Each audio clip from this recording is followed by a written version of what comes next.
മധ്യകേരളത്തിലെ നാഗക്ഷേത്രങ്ങളിൽ കന്നിയായില്യം മഹം ഉത്സവങ്ങൾ ഏറ്റവും പ്രാധാന്യം നൽകുന്ന തൊടുപുഴയിൽ പുതുക്കുളം നാഗരാജ ക്ഷേത്രം ആയില്യം മഹം മഹോത്സവത്തിന് സെപ്റ്റംബർ 28-29 തീയതികളിൽ ഏറ്റവും പൗരാണികതയും നിലനിർത്തിക്കൊണ്ട് താന്ത്രിമുഖ്യ ആചാര്യന്മാരാൽ മാത്രം നാഗരാജ പ്രീതിക്ക് വേണ്ടി പരിഹാരക്രിയകളും 4:30-നുള്ള നിർമ്മാല്യ ദർശനത്തോടെ തുടക്കം കുറിക്കും.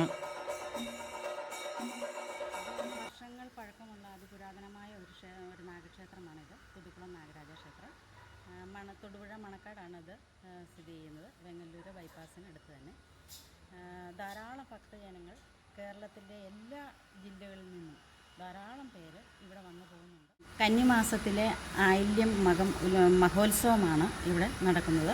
വർഷത്തിലൊരിക്കലാണ്. എല്ലാ സർപ്പസംബന്ധമായ എല്ലാ ദോഷങ്ങളും തീരുന്നതിനും എല്ലാ രീതിയിലുള്ള വഴിപാടുകളും ഇവിടെ നമുക്ക് ലഭിക്കുന്നതാണ്. 28-29 ദിവസങ്ങളിലാണ് നമ്മുടെ ആയില്യം മഹോത്സവം. അതിൻ്റെ മുന്നോടിയായിട്ട് ഇന്ന് രാവിലെ 7:30-ക്ക് 8-നുള്ള ശുഭമുഹൂർത്തത്തിൽ നമ്മുടെ വിളംബര ദീപം ജ്വലിപ്പിച്ചു. അത് മേൽശാന്തിയുടെ കാർമ്മികത്തിലായിരുന്നു. ഇതിൻ തിരുമി നമ്മുടെ ഈ പുതുക്കുളം ശ്രീ നാഗരാജ ക്ഷേത്രത്തിൽ ഇത് ആദ്യമായിട്ടാണ് ഈ ഉത്സവ വിളംബരം എന്നുള്ള ഭദ്രദീപം കൊളുത്തി എല്ലാവരെയും ഉത്സവത്തിൻ്റെ അറിയിക്കുക എന്നുള്ള ചടങ്ങ്. ഭക്തജനങ്ങൾക്ക് പങ്കെടുക്കാനുള്ളൊരവസരം വിശേഷാൽ കന്നിയായില്യം മകം ഈ 28-29 തീയതികളിൽ സെപ്റ്റംബർ 2024 കൊണ്ടാടുകയാണ്. അതിന് മുന്നോടിയായിട്ടുള്ള ഉത്സവ വിളംബരം എന്നുള്ള ഇതിനെ സങ്കല്പിച്ച്, അതായത് ഭക്തജനങ്ങളെയും നാട്ടുകാരെയും എല്ലാം ഇതിൽ പങ്കുചേർക്കാനായിട്ട് അറിയിപ്പിക്കുക എന്നുള്ള ഇതിനു വേണ്ടിയുള്ള ഭദ്രദീപമാണ് ഇന്നിവിടെ തെളിയിച്ചിരിക്കുന്നത്.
ആയില്യം നാൾ കൃത്യം 4:30-ന് നിർമ്മാല്യ ദർശനത്തോടെ അഷ്ടനാഗ പൂജ ഉൾപ്പെടെ ഗണപതി ഹോമം, വൈകിട്ട് 4:30-ന് നടതുറപ്പ്, 5:30-ന് തെക്കേക്കാവിലേക്ക് താലപ്പൊലി, പഞ്ചവാദ്യം, നാദസ്വരം, അകമ്പടിയോട് കൂടിയുള്ള എഴുന്നള്ളിപ്പ്.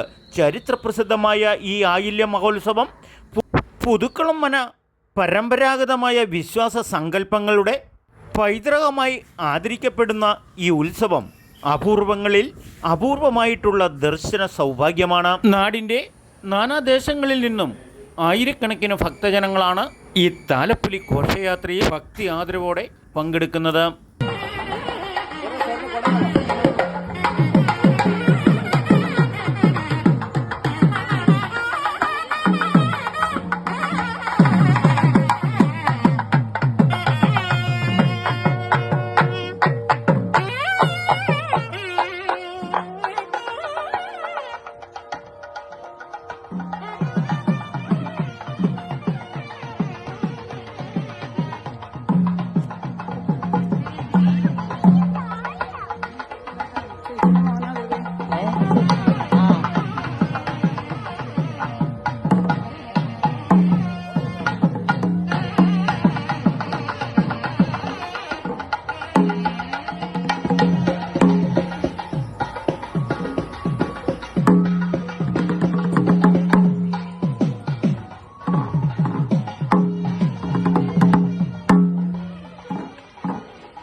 ക്ഷേത്രം